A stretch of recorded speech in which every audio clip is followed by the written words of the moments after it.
Bhojpuri cinema की चटपटी और मसालेदार खबरों के लिए never miss a video from लहरे भोजपुरी।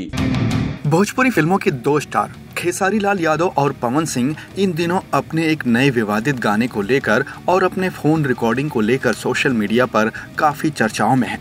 भोजपुरी फिल्म इंडस्ट्री में चल रहे इस कोल्ड वार के बीच अब एक धमाल होने जा रहा है, जिसमें ये दोनों कलाकार एक दूसरे के आमने सामने लड़ेंगे, लेकिन फिल्मी पर्दे पर। जी हाँ, खेसारी लाल यादव और अक्षरा सिंह अभिनीत फिल्म दिलवाला बिहार में 2 जून से रिलीज की जा रही है। वहीं पवन सिंह और अक्षरा सिंह की फिल्म तबादला भी 2 जून को ही बिहार में प्रदर्शित होने वाली है। इन दोनों ही फिल्मों में अक्षरा सिंह नजर आएंगी। अब देखना ये काफी दिलचस्प होगा कि दर्शक बड़े पर्दे पर अक्षरा को खेसारी के साथ पसंद करते हैं या फिर पवन सिंह के साथ। खेसारी लाल, अक्षरा सिंह और पवन सिंह को लेकर चल रहे विवाद के बावजूद 2 बड़ी फिल्में एक साथ प्रदर्शित की जा रही हैं।